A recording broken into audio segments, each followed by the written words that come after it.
Hello everyone, in this video we will be seeing part 5 of What If Naruto Was the Direct Descendant of Genshin. So be sure to stick around until the end. Let's get started. Terumi Mei was a beautiful woman. She had a flawless body, flowing red hair, legs that when exposed could turn heads almost all the way around until they went snap, and a well-developed chest that made men drool before their girlfriends or wives smashed them over the head with a frying pan. She was also the Mizukage of the Mist Village and had a way of scaring her own subordinates if they did something stupid. While the male cages of the 5 shinobi villages would give a stern scolding to their subordinates, Mei found that giving them sweet, sickly threats of being killed by her own hands were much more effective, and the fact she could back it up without any hesitation helped too. Many male cages in the past would scold one moment, then brush off the whole incident hours later with the whole "boys will be boys" motto coming to mind, but Mei wasn't one to embrace that philology in the slightest, and didn't play favorites with either gender. You messed up big time? Terumi Mei would mess you up big time. And then kill you in a very painful manner. Sadly, the downside of this act and being the Mizukage of Mist prevented any potential male suitors to approach her for courting. It was silently whispered among her shinobi that she really needed to find herself a man to settle down and have kids that would no doubt inherit the red-haired woman's nature. If only a man would come through that door and bravely wish to date me. The price of being so strong and beautiful, thought Mei to herself, while wishing for a strong, fearless man of a warrior to step through those doors, sweep her off her feet, and take the female Kage to his home to ravish her form repeatedly. Sadly, one had yet to do that. Oh well, a woman can dream. "Mizukage-sama," came the voice of her aide and best censor shinobi by the name of Ao. "Yes, Ao?" asked Mei while trying to be civil with him since she suspected it was his fault the shinobi whispered to each other about her needing a man. "There is someone here to see you, Mizukage-sama. He claims to be Uzumaki Naruto, formerly of Konoha," answered Ao while sticking his head through the door and seeing the red-haired woman looking very surprised. "Uzumaki Naruto? Here, send him in, you baka. Do it now or I'll kill you," exclaimed Mei, while quickly checking herself over to ensure she looked like the stunning woman every man knew she was when they saw her form. While Mei would never consider herself a cradle robber, the red-haired woman knew a young, handsome, strong, and competent man when she saw one. The bingo book had been updated a few days ago of a picture showing what Uzumaki Naruto looked like now compared to the picture Konoha had released shortly after the boy's departure. Not that she could blame him for leaving, since he had been put through hell all his life and wanted to be free from their machinations before they destroyed him. Self-preservation was a wonderful thing at times, and there was no shame in it when the life you lived leading up to it was crappy. As for Naruto himself, the female Mizukage nearly had drool coming out of her mouth at the sight of the updated picture, and knew this child was no longer a child in the slightest. He was taller, stronger, and wasn't afraid of doing battle with those that crossed his path with the purpose of using him for their own ends. He was perfect. All Mei had to do was play the happy host, show a little skin, speak in a way that made bees think honey was a weak substitute, and Naruto would be her man by the end of the day. "I hope we're not intruding at an important time, Mizukage-sama," came the deep strong voice that was Uzumaki Naruto, as the man walked in with Ao, who was now sweating nervously, and for good reason to given the female companion with the blonde. "Of course not. I'm actually surprised you came to see me given your status as a missing nin of Konoha." "I hope my shinobi didn't give you too much trouble when coming here," replied Mei sweetly at him while ignoring the green-haired girl clearly around Naruto's age, and the tick mark she wanted to sport, while sending a quick glare to Ao for letting this young harlot into her office. They were civil, though they were understandably hostile at first. "I only disabled them with a few broken bones before your assistant here came with more of your forces, and tried to calm things down. Very level-headed." "Sure, forces," explained Naruto with Ao clearly happy at the praise, and saw Mei give him one too. A very rare thing to get from the Mizukage, even with a guest the woman actually wanted in her office. "Yes, I take it the girl next to you is the Taki Jinchuriki, the one called Fu, I believe?" asked Mei while giving the girl a smile while Fu herself scowled slightly at being termed girl like she was some little 10-year-old. "With respect, Mizukage-sama, I am not a girl but a woman just like you, though I do consider myself to a much younger woman than yourself," replied Fu with Mei now sporting a slight tick mark, and Ao was getting perspiring with nervousness. No matter what happened in this room now, Ao knew he was going to feel the brunt of it later. "I will remember that before you leave my office to look for the nearest toy shop the little toddlers around here like to visit," Mei shot back, and you could see the lightning these two women were shooting at each other. "Thank you for the kind thought on your part, Mizukage-sama. I'm quite sure that the retirement home for old people that you intend to visit within the month is lovely this time of year." Fu shot back and saw Mei's eyes narrow dangerously, while she still had a smile on her face. Ao looked ready to leap out the window with a hint of peeing himself. "Enough. Fu, you shouldn't insult our host here since we are on business, and insulting a beautiful woman by calling her old is not wise in building future relations," said Naruto. as he decided to step in before things got nasty. And by nasty he meant full-blown female catfat between two Kage-level kunoichi. They'd turn mist into a crater, if he was lucky. However, what Naruto didn't know was that Mei had blocked out most of his words he had just said to Fu, and focused on certain key words that pertained to herself, words that she had had taken out of context, which happened from time to time while only hearing the words beautiful woman, and of course, future relations. It made Mei gush at being called a beautiful woman and her own little interpretation of his choice of words in connection to their future relations, now spiraling into the erotic nature of what that might entail. "Sorry, Naruto-sama," said Fu apologetically, though he could tell she only meant to some degree. "He called me beautiful and wants to have future relations with me. My dream man has arrived and my wish has come true," thought Mei to herself while picturing the two of them getting married, having kids, and this green-haired hussy being their servant, while wearing a sign saying, "Property of Terumi Mei," over herself, with a shock collar on her neck that would zap the harlot if she even thought of looking at the red-haired woman's husband in an erotic manner. "Mizukage-sama, you're daydreaming again," whispered Ao, who had decided to stand beside Mei, and prevent the woman from completely embarrassing herself in front of the two Jinchuriki, and taking it out on him after this meeting was over. "What? Oh yes, thank you Ao, sorry about that, I was just distracted by something. Now what is this business you wish to discuss with me, Uzumaki-sama?" asked Mei while she focused on the task at hand and decided to hold off on the plan of seducing the warrior in front of her for a later time, without the green-haired harlot beside him ruining any of her attempts. "Yes, as you might already know, there is an organization named the Akatsuki, which is made up of S-class missing nin, and they are hunting down Jinchuriki. I was wondering what your official stand was regarding them and Jinchuriki in general, considering, well, your late predecessor was one of us," explained Naruto, with Mei nodding and yet didn't frown at the mention of the previous Mizukage. "I understand. The truth is I hold no ill will towards Jinchuriki or Yagura himself, despite what happened under his rule. In fact, I found evidence that Yagura was not the cruel man everyone made him out to be, as he was in fact manipulated by an outside force," explained Mei before opening a drawer in her desk, and took out a small book before she handed it to Naruto. "A journal?" asked Naruto, with Mei nodding. "In Yagura's own handwriting. He wrote in this during his time as Mizukage, and kept it well hidden in this desk in a way only his successor would notice where the item was kept. Read a few pages and you'll see for yourself," explained Mei, while Naruto opened the book and began to read its contents. P13. The man in the orange mask appeared behind me yesterday. How he got into my office undetected I don't know, but I was unable to do anything, and my Bijou did nothing. The man's one seeable eye was that of the Sharingan, and I could feel my mind being twisted to his desires. Manipulate things so bloodline users are seen as horrible inhuman beings that deserve to die. That they were unnatural with their abilities and should be hated like most villages hate Jinchuriki. So I manipulated events as he saw fit, spreading the propaganda, and watching the hate grow throughout my village. Eventually the hate will spread throughout the country, and no one will be safe from this action, with my name being the one people say when they talk about how this all happened. P30. The masked man came back again, his Sharingan eye once more spinning with his sick and twisted desires at the forefront of everything. He wants me to stir up trouble and weaken Mist with more atrocities that will cause a rebellion to keep me busy. This will weaken Mist to the point where it will take years to fully recover, even with a competent Mizukage capable of replacing me. My Bijou can do nothing, for he too is under the man's control, and hates everything like I'm forced to hate others right now. It pains me to see the Bijou inside my body become something against his will, just as it pains me to see my actions in life without any control over it. P50. The masked man hasn't come by this time, and I feel the influence around me weakening, but I know it's only a matter of time before he reappears, and this may be my last journal entry before his hold on me is complete. I've been writing in this as much as possible when the power of the Sharingan Eye's influence on me is weak enough to gain some control over my body. I've documented all I can about my enemy, who is the enemy of the world, and all that live within it.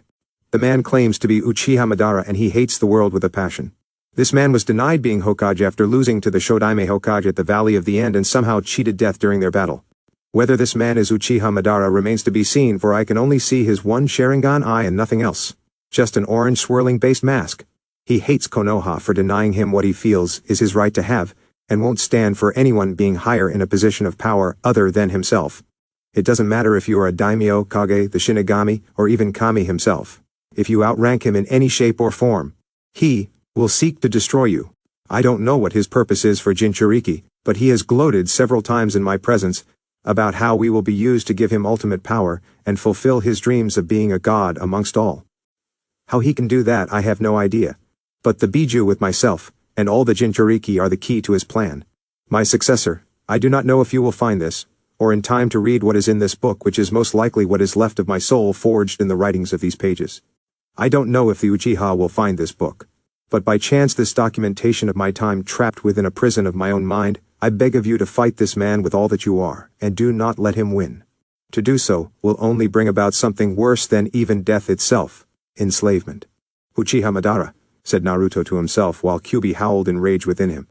That man was there the night your mother gave birth. It's through his actions that I went on a rampage and attacked Konoha, exclaimed Kyuubi while seething with intense rage in his heart at the man that dared call him a weapon and pet to his face when they met all those years ago before the fight with the Senju clan head.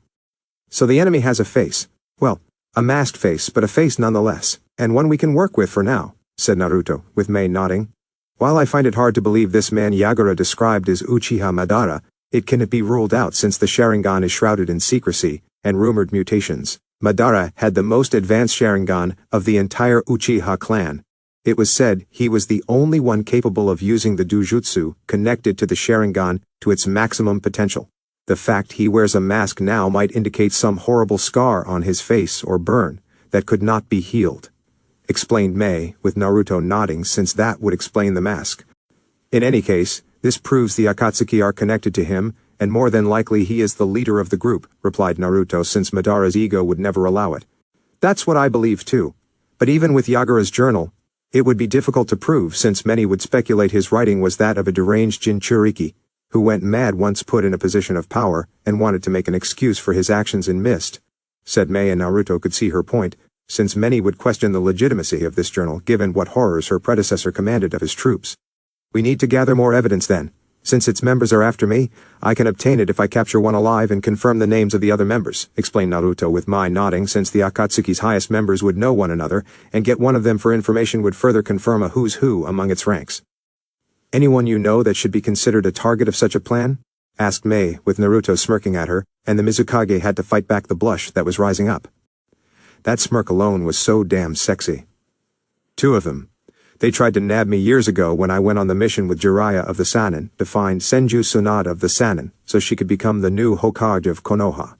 Their names are Uchiha Itachi and Hoshigaki Kisame, explained Naruto with Mei's eyes going wide at his chosen targets.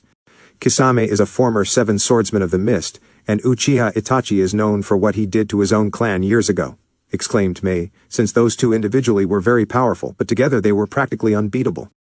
I know. No doubt they are still trying to find me right now at the behest of their shared master. I'm just about ready to take the fight to them, explained Naruto, while Mei now looking at him with a calculating gaze before she smiled, as if to see whether his words were true or not. I believe you are ready, though Fu here might need something of edge against them for when the time comes for her to fight, replied Mei while Fu looked a little upset by her words, but the Mizukage wasn't intent on hurting the girl's feeling, and just stating a fact. What did you have in mind? Asked Naruto curiously. I have heard some rumors during the fighting against Yagura of a legendary weapons smith living deep in the forest region of Water Country. It's also rumored that the man is an Uzumaki himself, who may have been around during the time of the founding of the major shinobi villages, and made some very powerful weapons. I've had some of my best scouts and sensors look for him during that time, but they couldn't find out where he was located, and I had to call off the search. They did have a general idea of where he was located, but if the old man is an Uzumaki like I suspect, there are seals in place that are somehow blind my shinobi, and given how you are an Uzumaki, explained Mei with Naruto smirking at her once more, and had to fight the sigh of happiness that threatened to come out of her. I should be able to flush him out to the point where we can at least talk, finished Naruto for Mei, and the woman just nodded dumbly at him.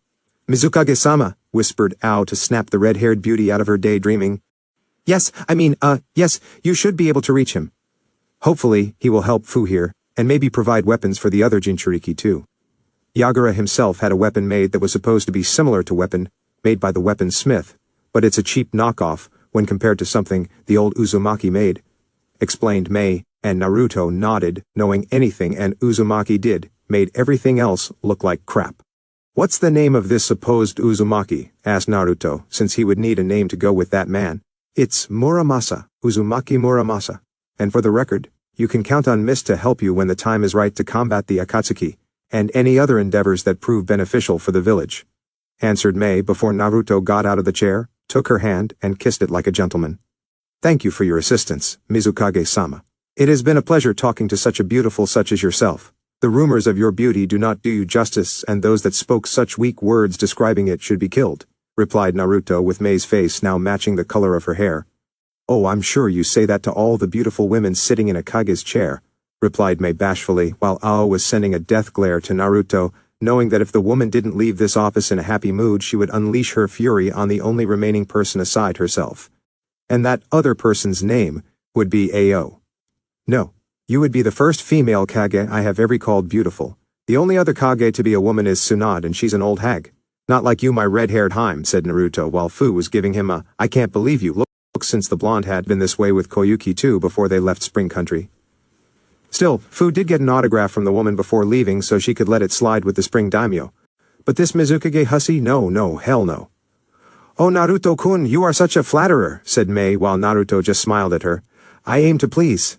I hope to visit you when time allows. Until that day, Mei-chan," Naruto said before walking out of the room with Fu right behind him with that dagger-shooting look in her eyes. "Interesting meeting. Wouldn't you say, Mizukage-sama?" asked Ao with Mei nodding happily while she let out a small giggle before turning to face him. "Ao-san," replied Mei while letting out a sigh filled with happiness. "Yes, Mizukage-sama?" asked Ao, before the woman looked at him right in the eyes. "Please leave my office so I can be alone to gather my thoughts, before I kill you," was the reply of Terumi Mei with her sweet and happy voice. Yet there was a tone to it that Ao knew all too well with the hidden tone behind her words. "Yes, Mizukage-sama," replied Ao quickly, before leaping out the open window. Now if only I could get him to use the door instead of the window. Oh well, maybe Naruto-kun can teach him something after we're married, Mei said to herself while she pictured the wedding, followed by the honeymoon, and finally the children she would bring into the world. And of course having Ao watch over the little hellraisers, she knew they would be, while picturing the children giving the man the same threats of killing him, if they didn't get their way. It won't be just a dream forever, thought Mei, as she only sighed at the dream, and decided she could wait just a little longer for the promised day. Meanwhile, Ao suddenly felt a very cold chill run slowly up his spine, and didn't want to know what caused it. Elsewhere with Naruto and Fu. "Did you have to flirt with the Mizukage like that?" asked Fu with Naruto looking back at her with a raised eyebrow. "Jealous?" questioned Naruto, and Fu let out a huff. "Of her? Why would I be jealous of her? Because she's an older woman? In a few years she will have gray hair, wrinkles on her face, crow's feet around the eyes, and don't get me started on the boobs she's sporting," exclaimed Fu while Naruto just laughed at her. "You are jealous. I can see it in your eyes, your face, and vocal tones when speaking about the Mizukage," countered Naruto, and Fu growled at him. "Maybe I have a reason to be jealous. I saw the look on her face the moment we walked into the room. Her loins were frothing the moment you walked in, and she was practically seething inside over the fact I was there. It's actually kind of funny because it's the first time someone has disliked me for being a woman and not for my status as a Jinchuriki," explained Fu, and Naruto just smirked at her. "I would think you would take the reason as a compliment. It means she doesn't despise you for being a Biju container like so many others would," stated Naruto, since he already knew green-haired Jinchuriki had feelings for him beyond their usual bonds of friendship. "Oh yeah, it's great. It's so much better being despised by a woman who is older than me, and hates me for being a younger woman currently with the man she wants over being a Jinchuriki," Fu replied sarcastically while Naruto shook his head. "Fu, I will tell you what I told Koyuki when we were in Spring Country the last day there when she proposed the idea of us marrying to nullify my missing nin status. When it comes to the woman I care about, it's not about the body, or the looks that make my heart beat faster. It's their spirit, their kindness they show to others, and the inner strength most women I've met in life just don't have anymore. Most women aren't strong like you, Mei, or Koyuki have been," explained Naruto, seeing Fu raise an eyebrow at him, before putting her hands on her hips. "Oh really? What about that Sakura chick in Konoha? From what I've heard you had a thing for her and took a lot of hits in the process," questioned Fu, and Naruto let out a chuckle. "I was trying to reach out to anyone capable of loving me. I thought it would be Sakura after I saved her from some bullies one time and she wanted to be my friend. Only a few days later, she denounces our newfound friendship because her parents knew I was the QB Jinchuriki, and told Sakura to never be my friend no matter what. Even when I proved to the girl that I wasn't the monster or demon her parents portrayed me to be for years on end. She still hated my guts," explained Naruto, having heard everything about Sakura from the talk around Konoha spreading around Fire Country, and into the rest of the elemental countries around it. "So every girl in Konoha is a lost cause, huh?" asked Fu with a hint of hopefulness in her voice. "No, at least. One of them I saw with the group hunting me didn't have eyes of hatred. She had eyes of sorrow. She didn't want to fight me. I could see it as clear as I see you right now. Everyone else there wanted to hurt me, to kill me. But the girl I saw among them was not like them. I could tell she wanted the group to fail on the mission and I saw her eyes begging me for forgiveness," explained Naruto with sadness in his voice. "It could be a trick," stated Fu while they kept walking through the forest region. "No, I saw into the depths of her soul when she looked at me. I saw love," Naruto said with shock in his voice, and a sense of yearning. "Are you sure she was with them?" stated Fu, since she didn't want Naruto to get any ideas of having someone from Konoha as a possible girlfriend. "There was no lying in her, besides, being with just one woman is optional at this point due to my position as last of a clan, remember?" Naruto said with Fu's eyes going wide with shock. "You mean that you have to have more than one wife? As in multiple wives?" asked Fu with her jaw dropping and finger pointing at him. "If I choose to, then yes. Given I am the last or one of the few remaining members of the Uzumaki clan, I am allowed by international shinobi law that anyone from a clan almost wiped out can have multiple wives to revive the clan," explained Naruto, before he just stopped and frowned for a moment. "You could have told me sooner so I wouldn't be so jealous," grumbled Fu, while seeing him suddenly get deadly serious and reach for his sword. "Don't move," stated Naruto while expanding his senses further. "Someone's here? Where? Is it the Akatsuki?" asked Fu while looking around for her foe and saw nothing. "Don't move," commanded Naruto a second time before he cut through a tree, then spun around, and his sword struck another attempting to cut him in two. "Your senses are sharp like the sword you wield. Is this the sword of Jubi? I haven't seen this thing in ages," came the voice of an old man, before he leaped back a few feet despite his old age. "You've seen this sword before? When?" asked Naruto, since this old man could really be an Uzumaki with a long lifespan, or he could be a big fat senile liar. "In Whirlpool, of course, where else? It was at the base of the highest mountain. Quite the treacherous path to walk. Nearly died myself in my younger days getting to that place when searching for the weapon to one day wield myself," explained the old man while Naruto and Fu just stared at him.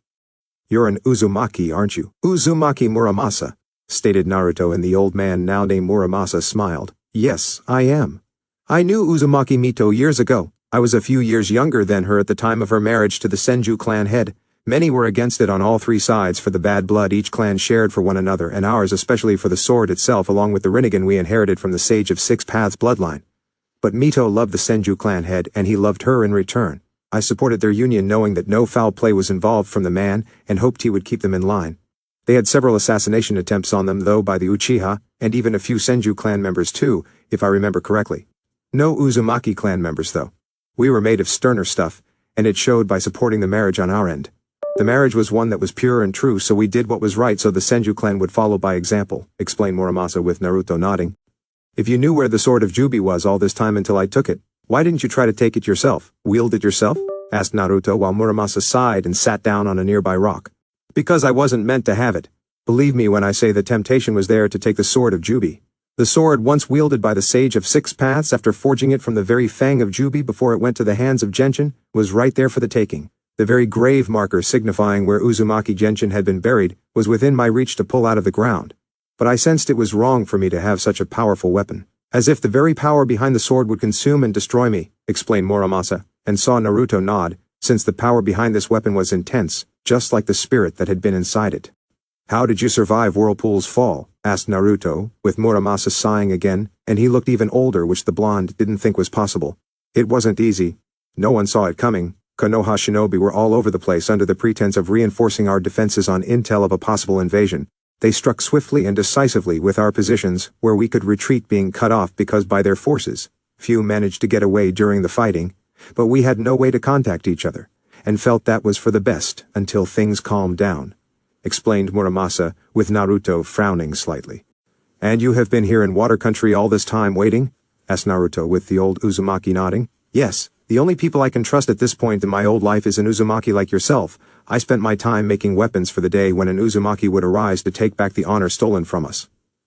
"You are that Uzumaki, as the ancient dragon sage foretold to Mito a few years before her marriage," explained Muramasa with Naruto frowning. "I thought the toads foretold of the prophecy?" spoke Fu with Muramasa scoffing at the idea of the toads taking credit where credit was due. "The toads heard of the prophecy from the dragons like all the animal summons, when such a monumental thing arises. However, the toads broke the sacred vow to never speak of it to their current summoner because he had a hand in its outcome, and wanted to control how it ended," answered Muramasa with Naruto's eye going wide and then narrowing. "Jiraiya. That's why he took me on as a student for a short time. So it would come true, and then manipulate things so the prophecy would come out in the way he wanted it to, with Konoha being on top, stated Naruto with fury in his voice. Yes, no doubt he told the Sandaime Hokage, and they set the whole thing up to stop if not control the prophecy's outcome, because Dragon Sage spoke of the prophecy being tied specifically to an Uzumaki being taught by the man, explained Muramasa with Naruto, blood burning with rage. Well, he succeeded in teaching me very little at first, and then the whole business with the retrieval of Uchiha Sasuke no doubt brought about the decision to end things before they got too far out of his control, concluded Naruto, and Muramasa nodded. I sense you also have the ancient contract thought lost forever to our clan. Have you signed it yet? Asked Muramasa with Naruto nodding and producing the contract for the old man to see. Would you like to sign it? You are an Uzumaki and more than worthy, stated Naruto, but the old man shook his head and waved it away. No, I'm too old to summon any of them. I barely have enough energy these days to get up in the morning to make myself food. I doubt I could summon a dragon's egg, replied Muramasa with Naruto smirking at him. I don't know. You move pretty fast for a super old man, stated Naruto with Muramasa laughing slightly. I use the ancient art of conserving energy during the day so when I have to move, I can move like those a third of my age do now. It's an art all Uzumaki clan members know by instinctively alone when we reach old age, replied Muramasa, while letting out a small chuckle in the process. It serves you well. But the reason I'm here is to find out if you would be willing to help me and my fellow Jinchuriki by providing them with weapons.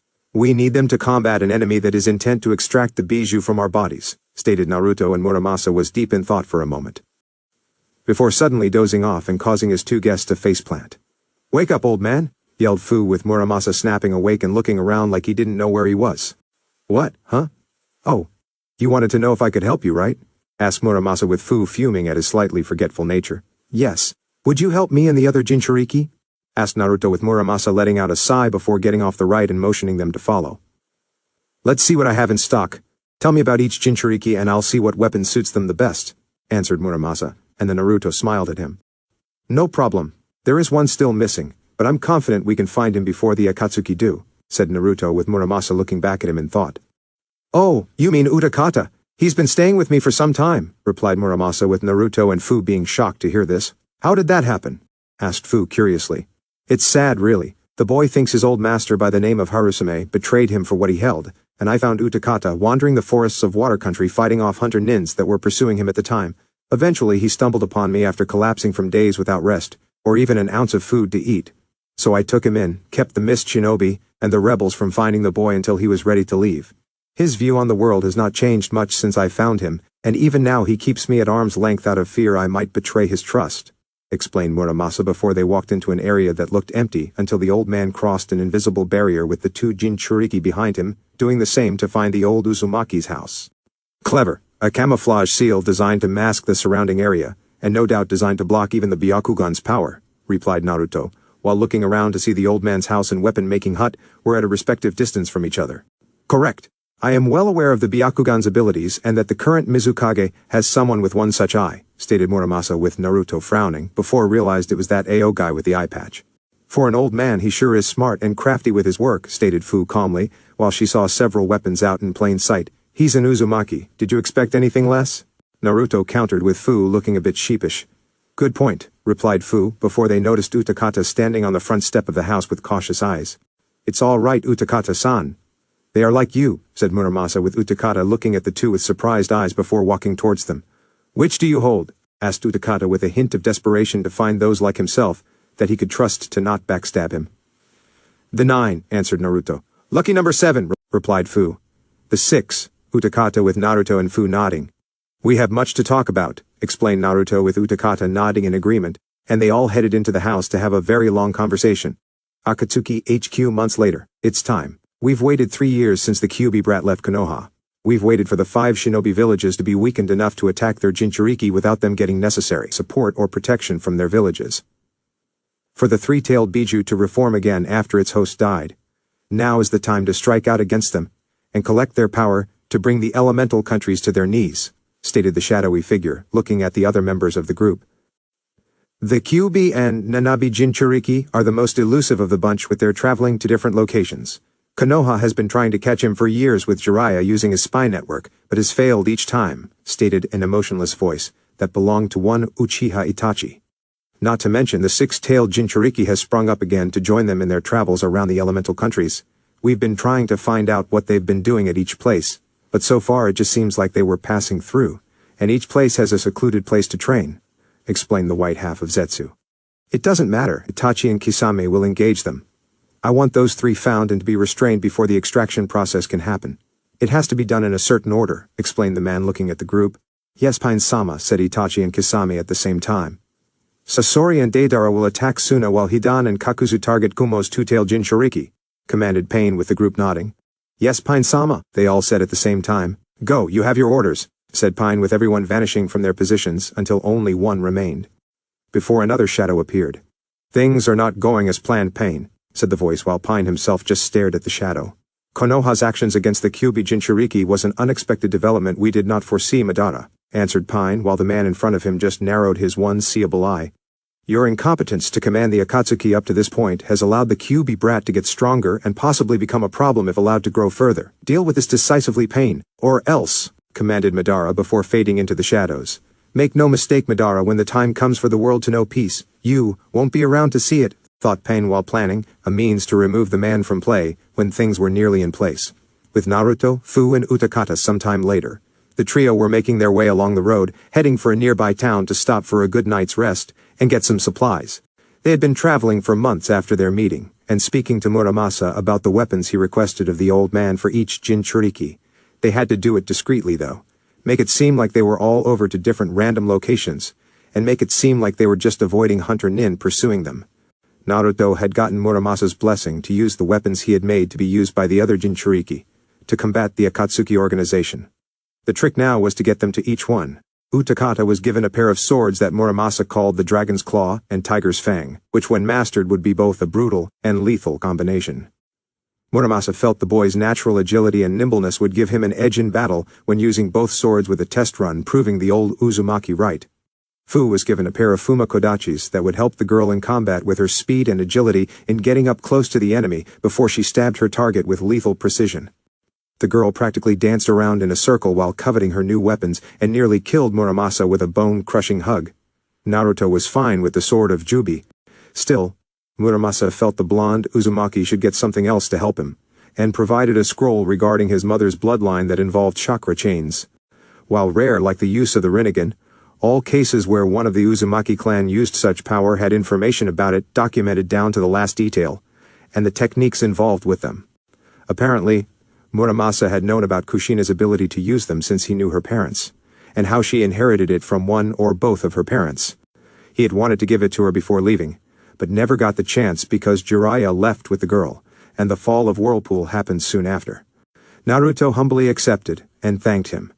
As for the other Jinchuriki, Naruto had gotten Han the Debilato Berserk sword, which seemed perfect for the already tall man, and could be used when covering the area in a thick layer of steam. The enemy would be so overwhelmed by it that they never would be able to block, dodge, or counter the massive weapon designed to slice through its enemies without mercy. Roshi was given Enma's Fang, which went well given his lava affinity, and the weapon itself would use that when given a bit of the Bijuu's chakra added to the mix. Naruto had to visit Suna discreetly to give Gaara the lunar staff, which was a good combination of offensive and defensive fighting when sand just wasn't enough.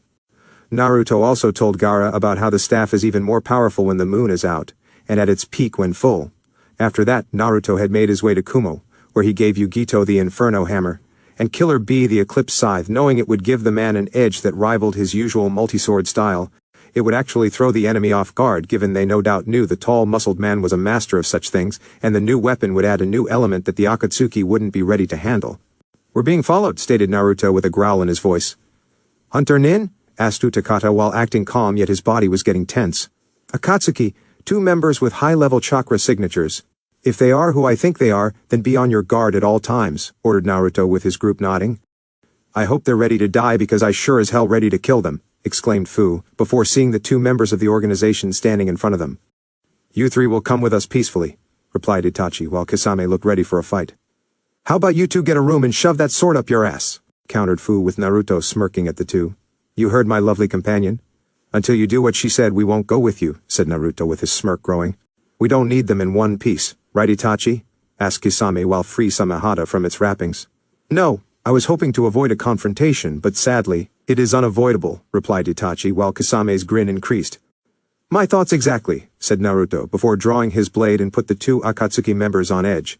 "That sword, It's bringing chills up and down my body. But why? Thought Itachi, as he felt something inside his body tremble with fear and instantly activated his Sharingan while he stared at the engravings on the side of the blade.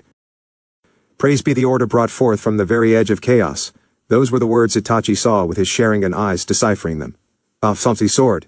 It's even got lightning of some kind shooting out of it too. Did you go to Kumo or something to get it? Asked Kisame while Naruto smirked at him and pulled the cloth over his mouth. If I told you the truth, it would only frighten you, explained Naruto before letting out a chuckle. We'll see about that. Itachi, you take on the two behind the blonde. I want to see if his sword is up to par with my Samehada, said Kisame while Itachi stood still, looking at the sword in Naruto's hand, and felt like death itself was behind him, watching this play out. Fu, Utakata, be wary of Itachi.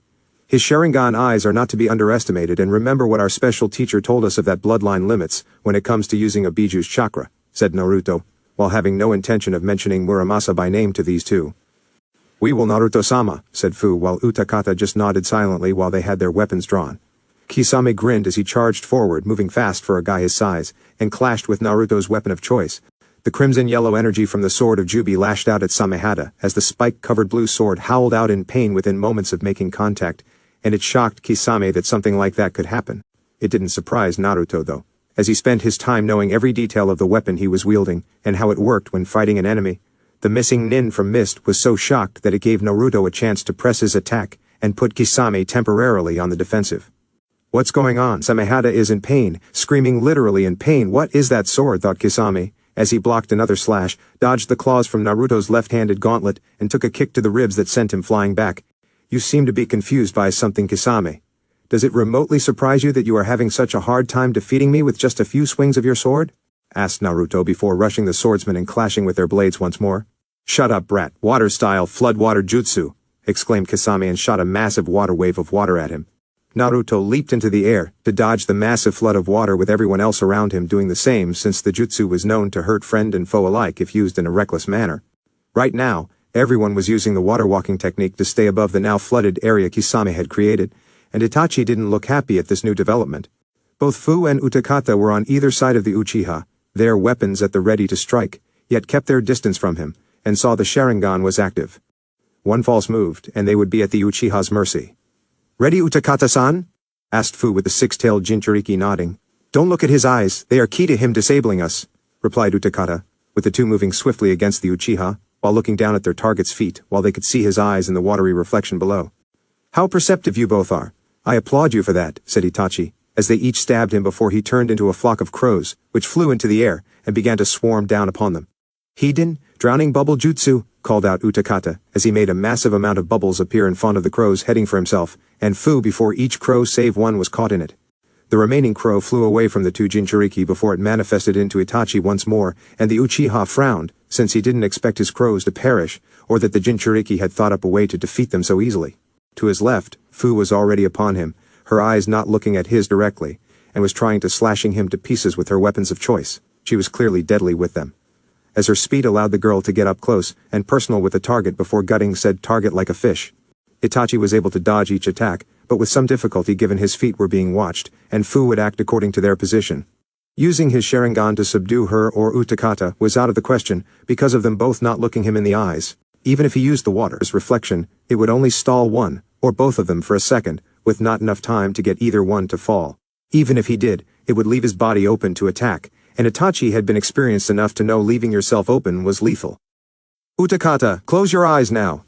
Hiden, hiding in scale powder jutsu, exclaimed Fu as she unleashed her powder-based attack on Itachi, who shut his eyes to prevent any further damage to his optical organs, then was already there, and moved quickly, thanks to his years of being a shinobi, to dodge Utakata's sword strikes before leaping away when Fu made her move against him. While this was happening, Naruto was dueling Kisame in a ruthless battle for the right to sword supremacy. Kisame was finding his strength being matched against the young man, and it was a bit intimidating for the shark man since few could match him. Not only that, but the physical blows Naruto landed hurt like hell, and each blow that scored a direct hit felt like a sledgehammer. Damn kid, you been eating your vegetables or what? Asked Kisame after a kick to the face sent him flying back. Something like that. I've been through hell. My only regret while being there is I didn't get a chance to send you or anyone else a postcard, answered Naruto with Kisame just grinning at him. I like you, kid. It's a shame things went down this way. You would have been one hell of a partner for the Akatsuki or a seven swordsman of the mist, explained Kisame, while the blonde Uzumaki smirked, though the shark man couldn't see it. Thank you, it's actually a shame you chose the wrong side. The Akatsuki is going to fall along with all the members within its ranks, stated Naruto, as he saw the shark man just laugh at his claim. Really? And how is the Akatsuki going to fall? By your hands? Please. I know what the leader of the Akatsuki can do, and you are nothing compared to him regardless of the biju in your gut, exclaimed Kisame while swinging his sword downward at Naruto, with the blonde Uzumaki, once more deadlocked, with their blades clashing against one another. So you know Uchiha Madara lives? Questioned Naruto, with Kisame looking shocked, while Itachi stiffened at hearing the man's name. Madara, that's not his name, stated Kisame while clearly being confused by Naruto's words. Then the leader of the Akatsuki is not the true leader. He's a puppet for the one lurking in the shadows, stated Naruto with Kisame grinning further at him. Even if that is true, it just proves you are no match for the organization no matter what, exclaimed Kisame, as they clashed violently against the other, but Naruto dodged at the last moment and thrust his sword into the Sharkman's gut.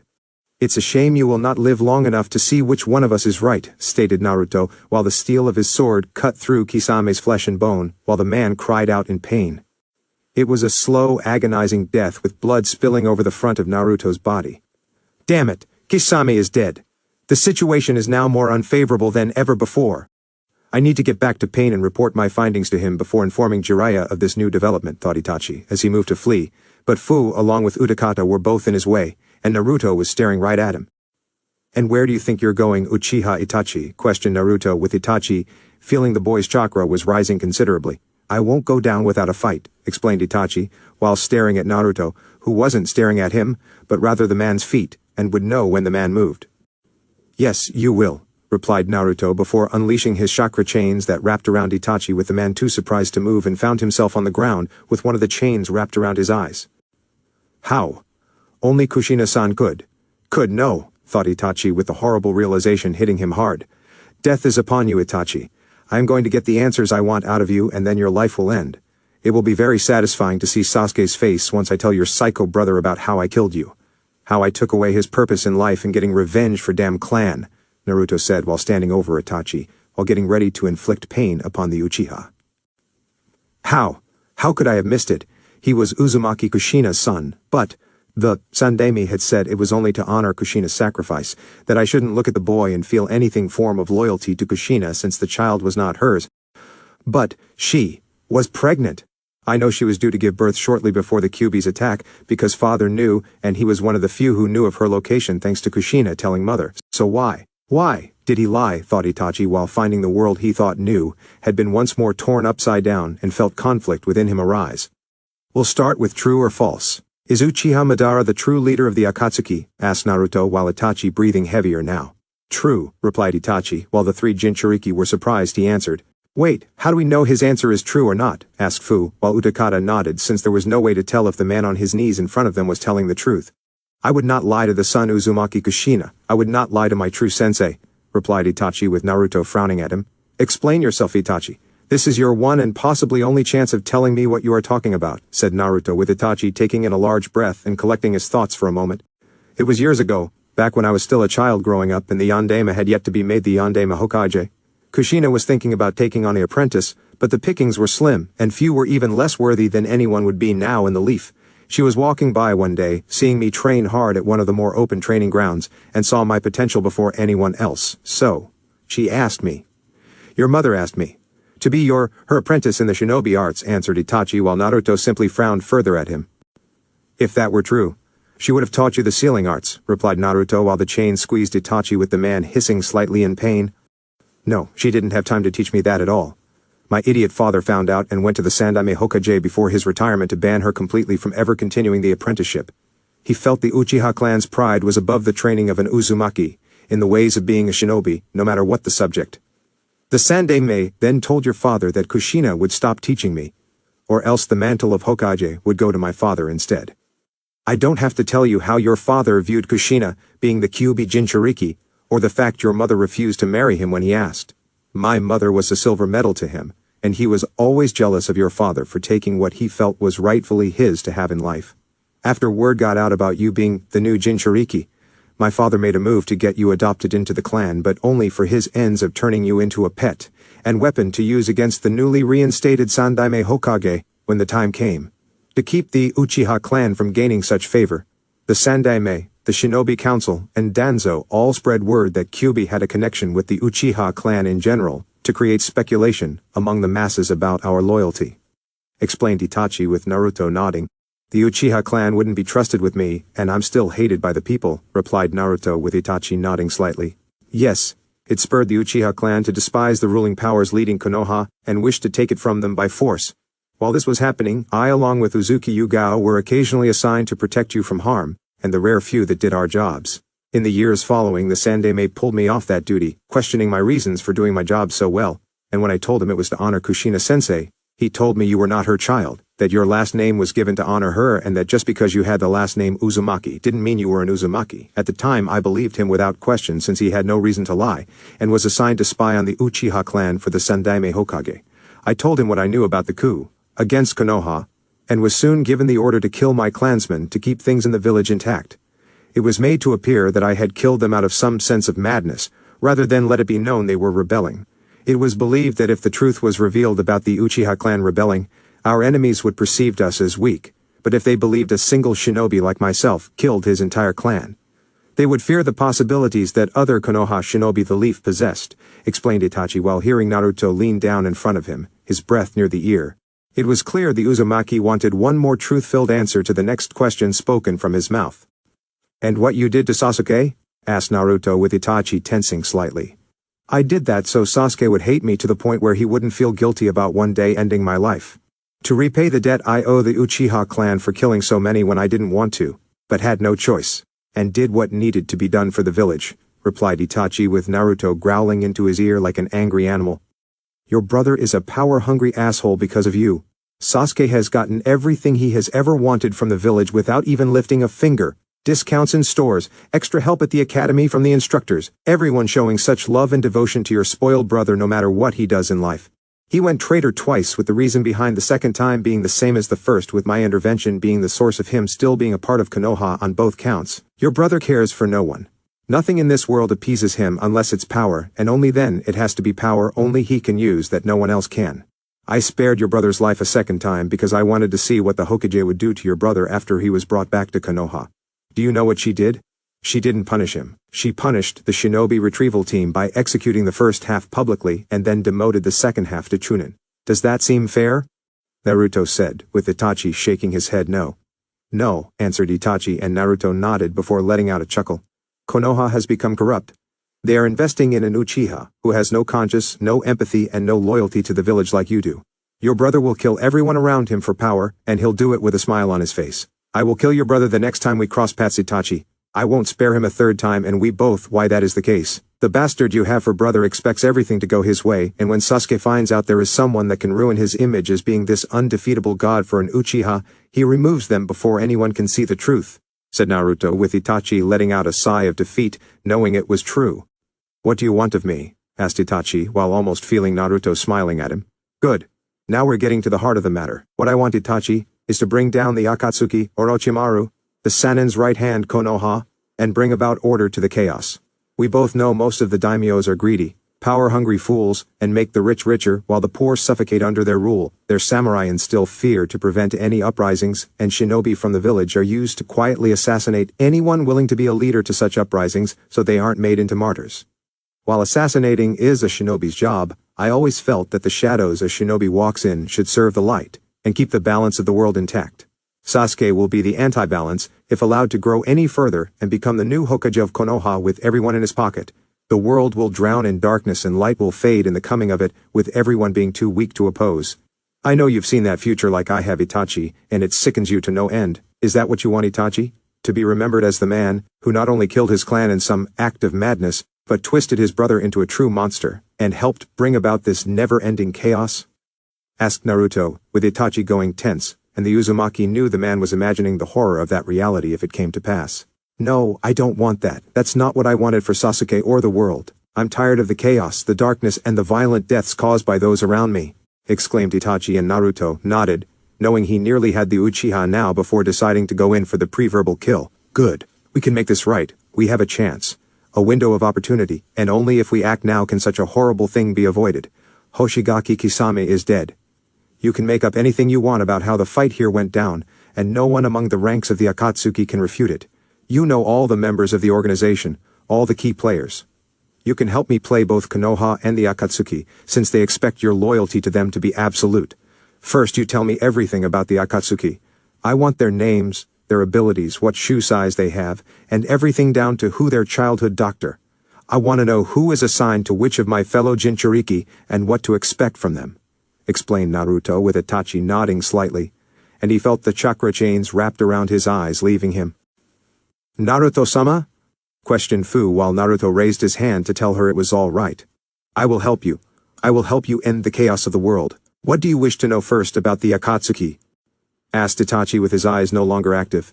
"Let's start off with the who's who among the top members," said Naruto with a grin on his face, and Itachi spilled his guts to him about everything he knew about it. "And guys, this is the end. I hope you guys enjoyed it well. Until next time, peace."